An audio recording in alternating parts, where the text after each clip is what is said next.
It's 83, isn't it? The date is May 16th, 2012. My name is Ann Denny, and I'm interviewing John Waida, Edith Thielen, and Stephanie Pelle, past and present employees at the Niwot branch of the U.S. Post Office. I'm interviewing for the Maria Rogers Oral History Project at the Carnegie Branch Library for Local History in Boulder. We're currently in the post office located at 150 Murray Street in Niwot. John, you are the current postmaster. When did you assume that position? December of 1988. Where had you been before that? I was the postmaster of Yampa, Colorado. And I started my career in Oak Creek, Colorado. Okay. Are you a native Coloradoan? I'm not. Okay. How did you get transferred to this post office? When the postmaster, when Edith was going to retire, the post office came up for what was called for bid for anyone, actually. Mm-hmm. And so you have to fill out a form. It was called a 911 at that time, and put it in, go through interviews, and then you were selected based on experience, things like that. Okay. Stephanie, you are, what is your title here? Clerk. Clerk. Mm-hmm. Okay. And Edie, you were postmaster as well Yes. at the Niwot Post Office. When did you become? I started out as a clerk in 1961. Okay. And then I quit and went, it was just a part-time job and I needed full-time work. And so I resigned in 1965. And then in 1967, I was contacted by the Postal Service to ask if I would come back as acting postmaster. And little did I realize what we were going to be going through before I finally received a job as postmaster. But Where were you? Where was the post office at that time? it was over on the corner in the old bank building, Okay, at Murray and Second Avenue. 2nd Avenue in Murray. Okay. And the former postmaster, Eva Spangler Hatton, they lived in that building and had their little apartment back behind the little room that was not any bigger than this where we processed the mail. She lived there? She lived in the back of the building, but the post office was no bigger than this building, this old room right here. And that's where everything took place. Well, you said that little did you know what this post office would be going through at the time you agreed to be postmaster. Well, I had, when I resigned from the post office in 1967, did I say 65, I went to work at the telephone company over in Boulder. And a postal official came to visit me. I hadn't even been there a year and wondered if I would consider coming back to Niwot as an acting postmaster. And I said, well, I would hate to quit this job and take the job there and not be guaranteed that I was going to be the postmaster, because he did say it would be coming up for exam and civil service exam, etc. But I decided to go for it, so I did. And on February 10th, 1967, I was sworn in as acting postmaster. And then after that, I'm just going to have to refer to my notes. Do you mind? That's fine. Okay. I worked, let's see here. I took my oath and was sworn in February 10th, 1967. And then, much to my surprise and disappointment, I was notified by the Post Office Department that the Niwot office would become a Boulder substation effective May 5th, 1967. So I hadn't been there very long. This would put Niwot under the Boulder zip code. Immediately, the town protested. Mrs. Sylvia Knaus, who with her husband Earl, owned the Niwot Grocery, which is around the corner from this building. They really they were so disappointed, and so they circulated petitions against the change. And a hearing was called by the post office department, and this hearing was held at the Left-Hand Grange Hall, just down the street. Approximately 150 people attended the hearing. No one wanted to change. In about 1 month, David A. Bunn, director of the Denver Regional Post Office, notified Washington officials that the substation order be canceled. And on April 27th, 1967, Edith E. Boone received a Western Union telegram from Donald G. Rotzman. That was such a happy day for everyone because they had worked so hard with petitions and Was he a representative, U.S. representative? He was a member of Congress, he announced that the post office had reversed its decision and Niwot would continue to have its own post office and own zip code. Bids for the construction of a new post office would be open June 12th, and of course we had all kinds of contractors come in and pick up bids to build a new construction, which is this building here. And less than 1 year later, the new Niwot post office was dedicated without a permanent postmaster. So I was very nervous. I definitely wanted the job, but I knew that I would have to take the civil service exam. So that was posted up for bid, as John knows how that works. That was in September, and on October the 4th, after taking the exam, I received my commission as postmaster from President Lyndon B. Johnson. And we have Yes, that you have up a there. copy of the commission. It's the big, do you want me to get it?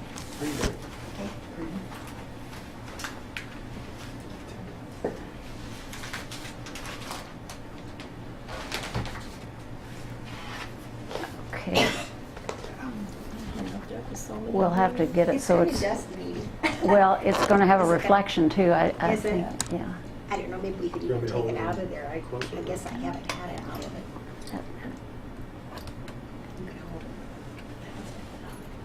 Got it? Is that okay? Yes.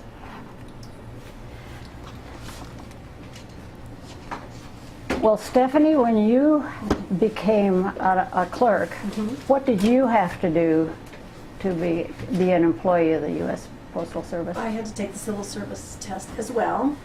And we lived here in Niwot at the time, and I came to get my mail, and it was posted on the door. And it was a Saturday morning early in Fort Collins, so I almost blew off getting up and going to take it. I went. And Edie saw my name on the list and knew me from having a P.O. box here, knew Joe and I. Mm-hmm. So she hired me. And that was in But 82. I did have to go through the Civil Service Register, the list of names that people who had taken the test. And I had to go down the list of names and interview, I forget how many people, but a lot, because a lot of the people that lived away didn't want to take just a part-time job, maybe, what was it, 4 hours a week perhaps? 12 hours. 12 hours a week, oh, okay. But anyhow, I was able to reach Stephanie's name. Was one of the best things that ever happened for the Niwot Post Office. You work She's a more very than good employee. you work more than 12 hours a week now, I would No, I say. do. Yes. 40. I became full-time maybe 7 years ago? Maybe more than that. Okay. Time flies. So, do you have a certificate signed by the president? No. Didn't really mean a big, I guess. When did they stop doing that? It was about the time that I got mine, Yeah. my commission. I was one of the very last of the postmasters that were commissioned by the president. Okay. You're called a Sorry. postmaster. Yeah. Were you called a We're postmaster? all postmasters, regardless of sex. Masters of the post. Okay. Okay, because people will tend to call you Postmasters, postmaster. Yes, there's articles in the clippings that I have where I was referred to as a postmasters. You know, I know Eva Spangler objected to that. Yes, she did. Yes. John, you came from a small post office, 2 small post offices. What's the difference have you found between this one and Oak Creek and Yampa? Yampa? A lot more money, a lot busier. A lot more revenue comes in. A lot more customers, a lot busier. Okay.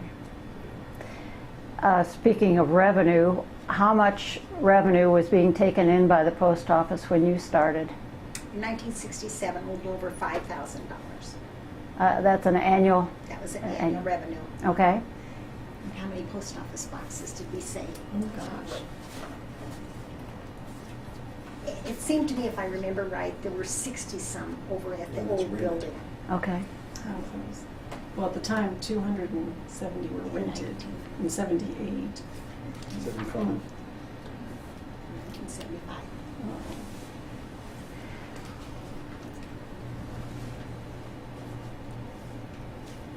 The revenue in 1967 was $5,880.06 to be exact. And the number of post office, I don't have that down, I guess, do I? The post office boxes. Just the numbers rented. We moved into this new office, by the way, which I didn't have the date, was the 12th day of October in 1967. I don't think I had that down. Whatever happened to the post office boxes of the other post office? They were taken back by the Postal Service and along with some of the equipment, because we did get new equipment when we moved here, but the Postal Service, when they renovated that building and moved us over here, they took all that back to Denver. All but one, I think, because the Historical Society has one is it bank number of one? boxes. Is it number one? I don't You know. don't know. I don't know. You know, when they were allowed to sell those to collectors, they made banks out of them. I have seen those, but I know ours went back to Denver. I didn't even know that there was one that ended up in the Historical Okay. Society. So these are all I'd new love to have the had building one. out Oh, there. yes, Okay. yes. And new after that even. Oh. Why did they have to replace them after that? Does the design change or something? I think so. Numbers remained the same, but the Right. So And how you many? could see through the old ones too. Remember that? Oh yes, to see if there was mail in, you know. Yeah. I think you wrote this down. It was remodeled, or maybe that was when I was. Well, that was when I was still remodeled, and in June of 1983, and more boxes were added because we run out of boxes. Okay. How many boxes are there now, Stephanie? Well, we have 790 rented, but 966. 966. And how many of those are rented, leased? I say 790. Roughly. Is that number up since you first came here? Since I first came here? Uh-huh. Oh yeah. Oh yeah. We've had it a little bit higher though. Mm-hmm. I think we're up to like 854 at one time. Okay. You ladies are looking over what looks like a handwritten ledger. It is. Would you tell me the story on that? Well, I don't know really why I started this little green book, but just more for my own personal information to keep track of it. And that's, you know, they went on with it. I asked Stephanie not very long ago, do you still have the little green book? She said, yes, we do. And I was so thrilled to think that the things we wrote down were still there. Well, what's in there besides the amount of money you took in every day? The Fed strip number, the finance number, category G of the post office, which is based on the. We're in F now. You're right, in We're F now. carrying F. I have G written down here. It was 2J, 11-2J, which I don't even know what that meant at the time, but anyway. Value And of the district, stamps. yeah, the value of stamps. In 1975, the Christmas stamp was worth 10 cents. And I don't know what it was. I wished I had written it down in 1967, but I started a collection and I kind of let that go by the wayside, which I wished I hadn't, but I do have a lot of the old stamps. Then they came out with the A stamps, B stamps, C stamps, and that was so confusing. So I see Stephanie and Nadine both wrote down in here what they were worth. The C stamp was worth 20 cents, and etc. So that kind of saved us lots of times because we'd see one of those purple stamps go through and think, oh wow, I wonder if this has enough postage on it. You know, do we have to mark this up postage too? You mentioned Nadine. Was that another Yes, clerk? Nadine Johnson. Okay. Who else was working here? Well, The three of us. Yes, were- Nadine was the only clerk, and then I can't remember. Did you replace Rebecca? Becky Dutress? I replaced Becky. Becky, yeah. yes, and she was transferred into Longmont full time. Were so, three of you enough to handle the business? That the post Except office? at Christmas. Yeah, Christmas it got pretty hectic. Okay. John, how many are working under you now? 2. So there's 3 of us now. Still three. Still 3. And I presume that business is a lot more, so you're very busy. We're very busy. The thing that we don't have to do is we don't have to do everything by hand anymore. We have the point of service where we weigh everything. And we just put in a zip code and it tells us exactly how much everything is. Where when I first got here, I think we were doing everything physically, where you would weigh it. You'd have to look up the zip code and then how far it was going, which zone it was going to, and then figure out how much it was, and then the insurance, you had to look up the insurance. I mean, after a while, you figured out what it was worth, but for a while, So that's all computerized now. right. And Well, the it three was of just- us, instead of 12 hours, the part-time, she's pretty much 40. Mm-hmm. So that helps fill in the. A lot more clerk hours. Mhm. Yeah. I've noticed over the years that the number of wagons, I don't know what you call them out in the back, has increased. Why is that? What are those for? The cages. The cages? Oh, cages, all right. That's where we put all our mail to be transported every night. Okay. And we break down 3 cages. One's parcel post, one's priority, and one's a mixed cage for everything that doesn't go on the other 2. Okay. Okay. Back in Edie's day, we had to sack everything. Put them all in sacks and. It wasn't computerized.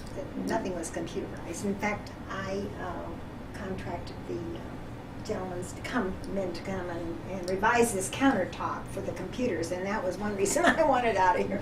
I retired. I didn't want to have to learn all that. So it was shortly after that very shortly, in fact, that they went computer. And now I wished I would have learned it, but anyway. Was there ever rural delivery out of this post office? When Not that Clarence I- was here, did he not even? I don't think it was ever out of this post office. That Okay. came out of Longmont, and they Okay. served the area around Niwot. So where was the post office when Clarence Conolog was the rural deliveryman? I don't know whether it was still over at the grocery store, but also here on the corner. Okay. In the old bank building. All right. Because I don't know what year he retired. Do you have that down? No, I don't. That might be I on. think I have it on his That, picture. yes, I was going to say I might have it on my. Clarence's picture. I need to get I was.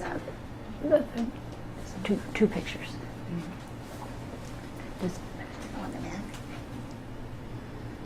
And 2, 15, service for 42 about years. 42 years, so that would be 58 roughly.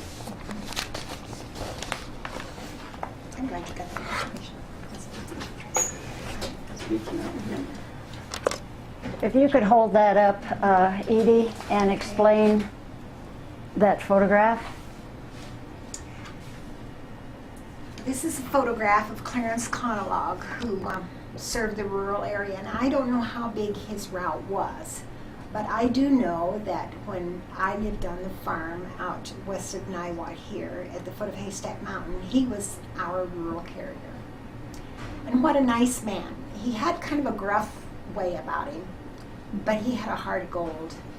And once you knew him, you loved him. He was even here when I came. Yes. Was And he he? did not like newcomers. Boy, it took maybe about a year for he and I to become friends. And then he got where he'd even mail me a postcard when he went on vacation. But yeah, he did not like newcomers.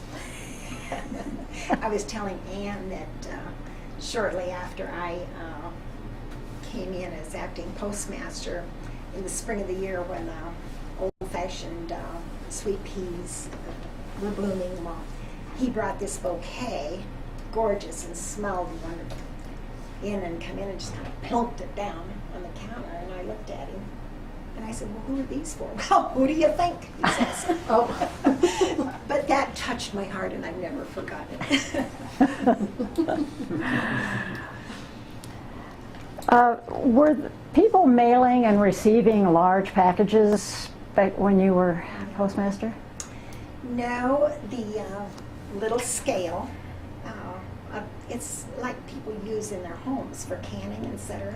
That was the scale that I had to weigh my packages. And if there was anything real big, they'd go over to the meat, to Earl and Sylvia's, and I'd have them weigh it on the meat scale there. And then they'd come back and tell me what it weighed, and then I figured out what they owed. But it was nothing to only have one bag of parcel post going out a day.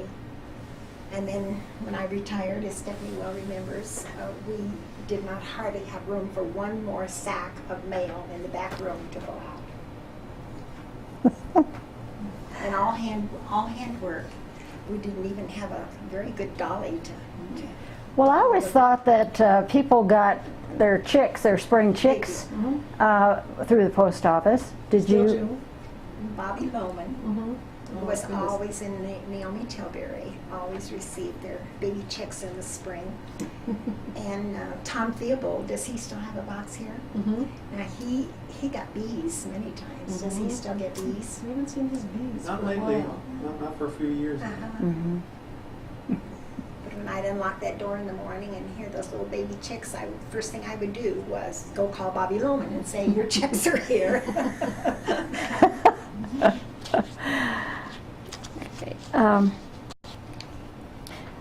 Would you describe a typical day for you in this post office back in the 1960s? The 60s. Well, it certainly was a lot slower than in 1988 when I retired. But I would come in early, and first thing I would do would be raise the flag and start dumping the first class mail. And I would try to get that cased before one of the gals would come in then to put it in the post office boxes. Mhm. And we would open the door, unlock this door at about 8 o'clock, wasn't it? I think. 8:30. 8:30, Changed. okay, 8:30. And then, of course, people would start coming in to pick up certified or registered mail, or maybe just forgot their key and would want to know if we would please hand them their mail, which they abused for a long time. I don't imagine they do that much anymore, do they? They abuse Oh, it a they lot. still do. Oh, And anyway, it was a wonderful experience. You become like a big family. Like Clarence maybe didn't want anything, but he'd always put his head in and say, "Hi, kid, how you doing?" And another man by the name of Mr. Whitmore, he would bring his dog in. And his dog always came in to say hello. And back over in the other building, there were two sisters. We called her Grandma Atkinson. Do you remember what her first name was? Flo. Flo Atkinson. And then her sister, Mrs. Bennett, lived here in town. And I think they sometimes raced to see who would get here first. And they would have their little visit over in the post office. I guess they were still coming to get their mail when we moved over here, didn't they? Yeah. So did you keep money in the post office overnight? Oh, yes.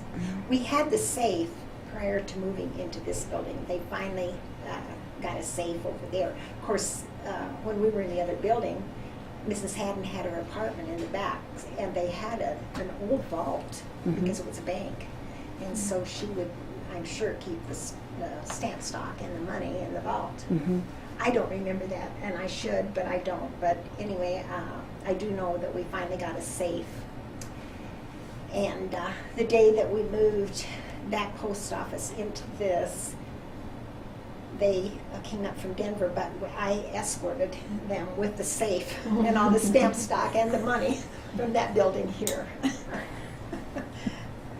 How did they move the safe? They had it on some kind of a little dolly, and I remember even pushing, I didn't push, but the people that were moving it out of Denver, maintenance out of Denver. So how do you do that? Describe your typical day. Well, we used to be here at 6 o'clock in the morning when we get our mail that early. But since then, the mail now arrives about 9 o'clock because all the scheduling changed and everything. Okay. So, but basically the same thing, But now we come in at 8:15 and just get the windows open and open up the door at 8:30. And the mail gets here about 9:15. Hang the flag every day. And distribute the mail, put it all in the P.O. boxes. That's usually done by about 12:30, 1 o'clock, and then lunches start. Everybody gets an hour, so. So how many boxes do you handle a day? Ooh, all of us? I don't know. We have 100, maybe? Really? Coming in and going out, you mean? Mm-hmm. Well, coming in and going out, 150, maybe 200. Yeah, we get a lot of stuff. Is this the primary post office for any big corporations around here? No. They have their own mail rooms?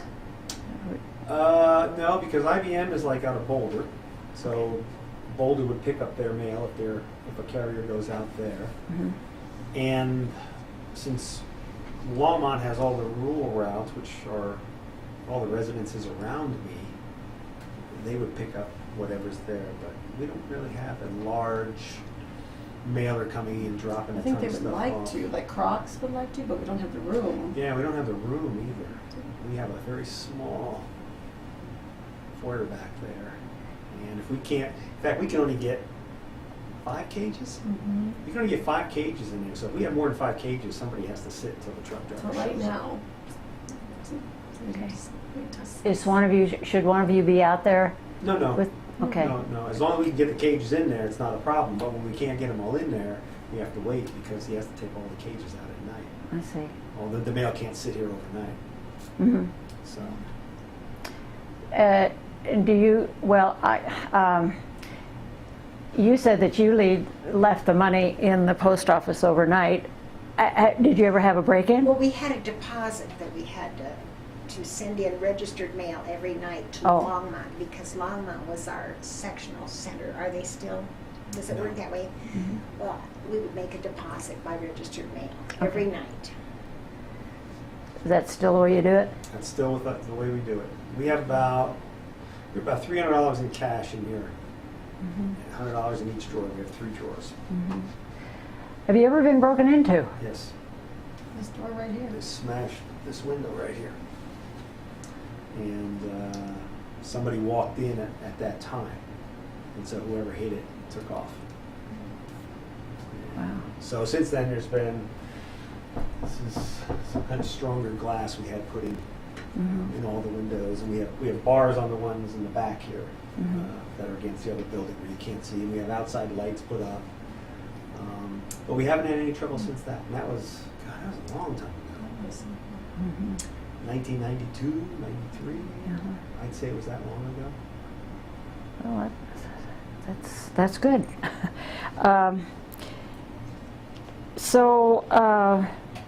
What was Sylvia? You mentioned Sylvia Canales as issuing this petition to keep the post office in Niwot. What was her relationship to the post office? Just a passion, a community, just a love for the community and what affected the community affected her. And she was a lovely lady. My husband had the grocery store. So recently, in the last several years, the zip code has become an issue for the Niwot post office. You have your own zip code? We do. And it is? 80544. And how long have you had that? Do you know, I wished I remembered. 60s. It was in the 60s. It seems to me when Niwot first started their nostalgia days or parade, I remember mixing up with 5 little girls with the zip code 80544, and it had just become our zip code at that time, and we were so proud. Mhm. But I imagine somewhere there's pictures of it.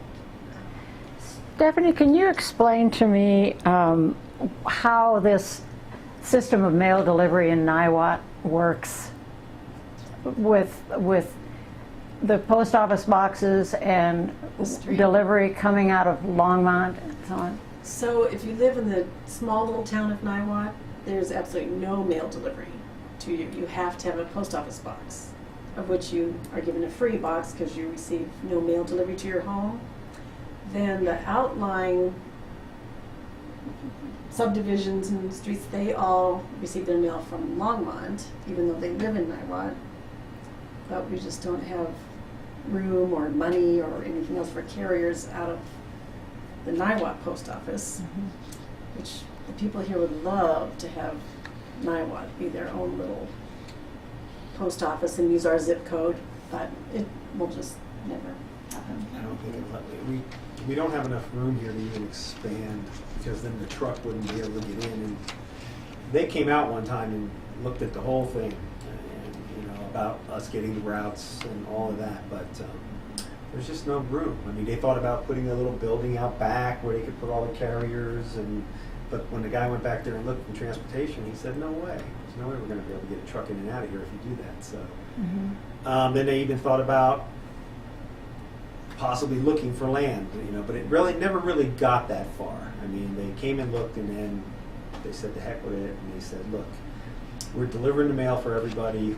It works fine. We're sorry, you're not in Niwot, but it's being delivered and you're getting your mail every day, so the post office is doing its job. So that's how they looked at it. Okay. What do you predict for the future of this post office? Well, post office is going through some crazy times right now.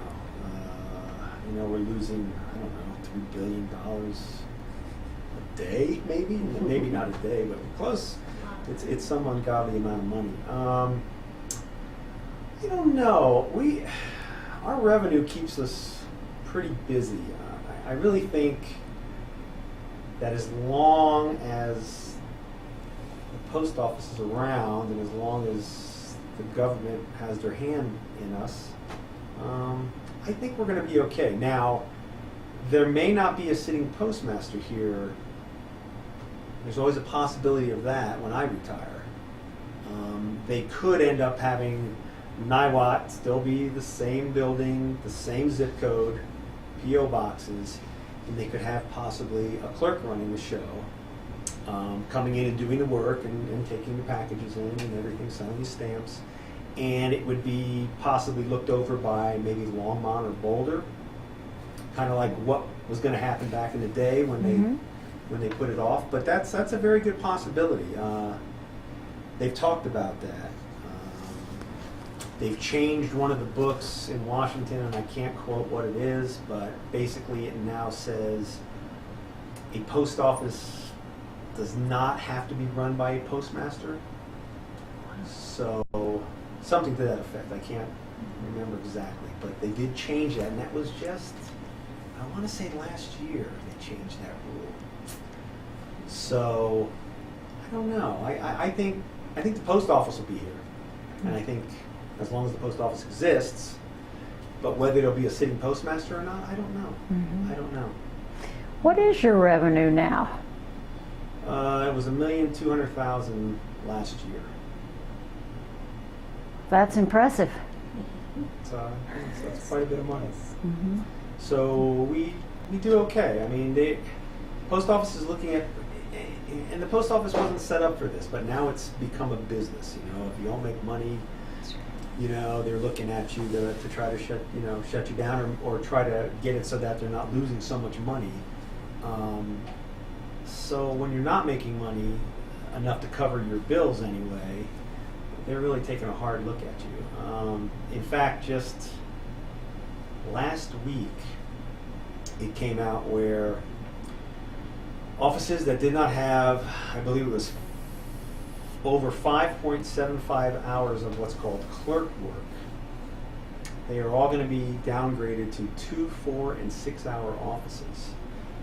The postmasters that are sitting in those offices now will have 2 years of save, where they're, as long as they're sitting there, that post office will be open the hours that it's open now. Whether that's 6 or 8 hours, it just depends on each individual office. And then they will basically be without a job as a postmaster unless they can find another post office to bid into. That's going to be it. And I believe there was 263 in Colorado, Wyoming that fell into that. Ooh. A couple of ones that are close: Ward, Allenstown, Allens Park, excuse me, Rollinsville, Drake. Drake, Glen Haven, yeah. How about Oak Creek? No. Yeah. Now, Oak Creek did not. However, Yampa, Phippsburg, Taponis, that all go down 131. Bond, McCoy, they're all going to be without a sitting postmaster. And I got a feeling the postmaster in Oak Creek is going to be responsible for all of those before it's all done. But we'll see. Yeah. Is there anything I have not covered that you would like to contribute to this discussion? I wondered about the class of post office when we first, when I first came into the Postal Service. It was a 4th class post office. Which means And what? that was built on revenue. Okay. According to revenue. And we soon elevated from a 4th class to a 1st class office because of the revenue. When IBM Yes. came. Oh, Yes. okay. They came just a little bit before I came in as acting postmaster. But and I'm sure it's the same way, a lot of the people that work there generate the revenue for the Niwot Post Office because they will stop here, going or coming. And then there's people that will drive clear from Boulder to come here to the post office Right. because of the service they get. Yeah. Well, that speaks well for all of you. It truly does. It's been a great place to work. How many years were you here? 27 years. So I thought that was forever. I would never be here that long. Now I'm going on 30. That seems like 5 years, really. Yeah, and this was just a stepping stone for me. I never left. I went out and did details and found out that This was heaven. it's nice to be able to close the door and forget about work at night. Whereas in some of the bigger post offices, running carriers and running the larger post offices, it was just fighting with people and trying to get them to do their job, and it wasn't worth it to me. I don't know whether this should be on the record either, but I struggled to get, our revenue was going up so fast and we were so busy. And I really had to work hard to get a budget that we could to do the job that I felt we needed to do. And the year that I left was the best looking budget that I had ever had. And I was so happy to be able to pass it on to John. Well, that's a good note to end this interview on. I really appreciate your staying around after you closed this post office to visit and tell us about it. I appreciate it. Thanks.